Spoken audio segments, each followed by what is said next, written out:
Tek kişilik bir aşk var, kırılmış aynalarda. Seni tanıyan sensiz nasıl kalabilir ki? Seven yürek gitse de gözü arkada kalır. Bir veda senden nasıl güzel olabilir ki? Sil baştan demek kolay, unutmak zor. Bu hayat her zaman bildiğini okuyor. İhtimallerde yoksan bari aşkı hatırlat. Bu kalbi sevmek için taşıyoruz be hayat.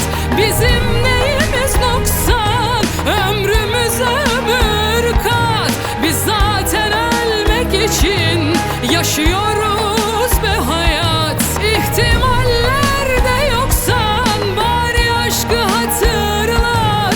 Bu kalbi sevmek için taşıyoruz be hayat. Bizim neyimiz noksan, ömrümüz ömür kat.